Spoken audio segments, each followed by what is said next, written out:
Whoa. Yeah. Assalamualaikum warahmatullahi wabarakatuh. Perkenalkan, nama saya Rifki Ibrahim Dio, NIM 190229. Di sini saya akan menjelaskan dan mempraktikkan pemeriksaan payudara sendiri atau sadari. Pengertiannya, payudara yang sehat ada bentuk dalam berbagai macam bentuk, ukuran, tekstur. Kunci dari kesehatan payudara adalah dengan mengenai bagian payudara terlihat, dan pada yang disarankan sadari adalah pemeriksaan atau perubahan sendiri untuk menemukan timbulnya benjolan abnormal pada payudara. Tujuannya, indikasi dini adanya ketidaknormalan pada payudara bukan untuk mencegah kanker payudara atau screening kanker payudara. Terus waktu pelaksanaannya, yang pertama, wanita sebaiknya melakukan sadari sekali atau 1 bulan. Yang kedua, sebaiknya pemeriksaan payudara dilakukan pada hari ke-7 sampai 10 yang dihitung sejak hari ke-1 mulai haid. Terus tahap kerjanya, yang pertama, berdiri di depan cermin dengan tangan di sisi tubuh. Yang kedua, buka pakaian.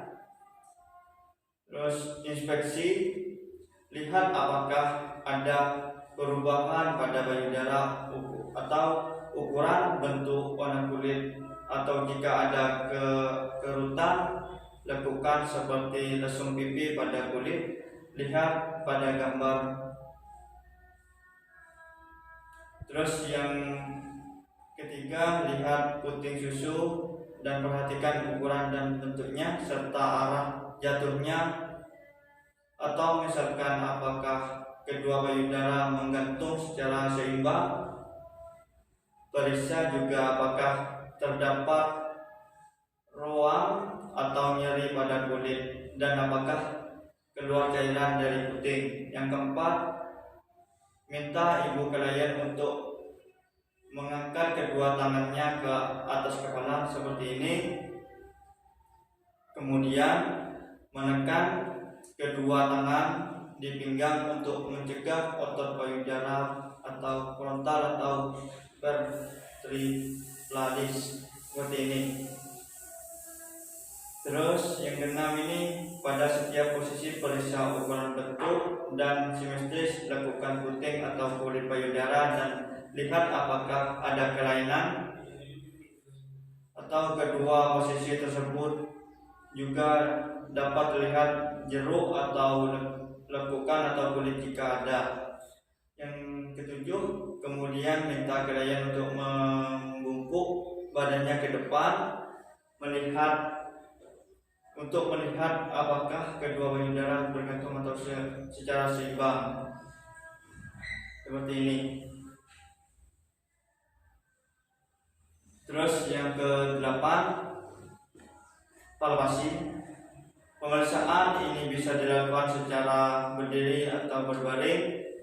Terus yang kedua, jika dilakukan berbaring, melakukan sebuah bantal di bawah punggung pada sisi yang akan diperiksa akan membuat jaringan ikat payudara penyebar sehingga dapat membantu pemeriksaan payudara. Terus yang ke depan, letakkan lengan kiri ibu di bagian belakang kepala secara bergantian.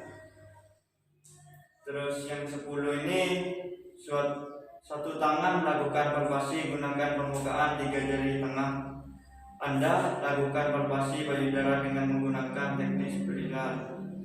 Terus yang 11 ini, lakukan pada sisi tertular payudara, tekan jaringan ikat payudara dengan kuat pada tulang rusuk. Setelah selesai tiap satu putaran dan secara bertahap pertindakan jari-jari dan menuju aurela.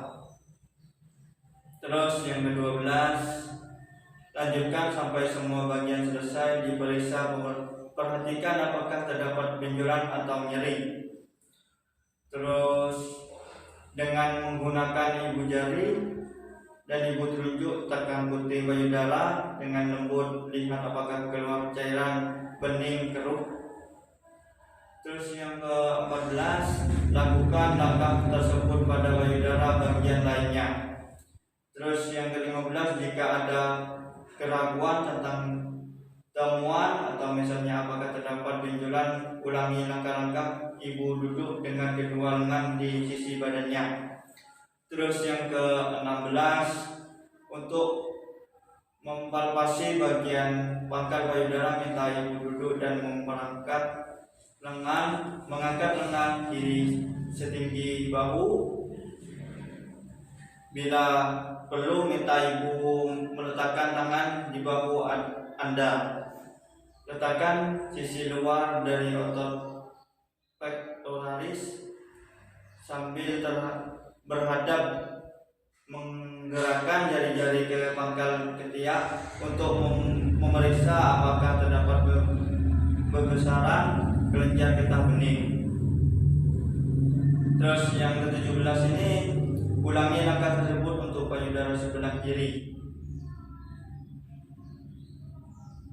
Terus evaluasinya, jelaskan temuan kelainan jika ada dan hal yang perlu dilakukan. Terus yang kedua, jika pemeriksaan sepenuhnya normal, katakan bahwa semua normal dan sehat, dan waktu untuk kembali melakukan pemeriksaan, atau misalnya tiap tahun, atau jika ibu melakukan adanya perubahan pada pemeriksaan payudara sendiri. Dan lagi untuk melakukan pada menggunakan cairan pelien seperti minyak kelapa, baby oil atau lotion. Terus catat temuan bentuk, tempat perbedaan bentuk payudara, kulit harus berkerut atau berlesung ruam. Terus cairan abnormal. Terus yang massa atau benjolan, sekelompok sel yang saling menempel, dapat dilakukan oleh abes, kiri, tumor jinak dan atau ganas. Ukuran berapa besar sentimeter masanya jika bulat.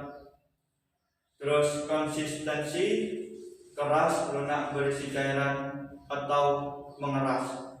Dan mobilitas, massa dapat bergerak atau tetap.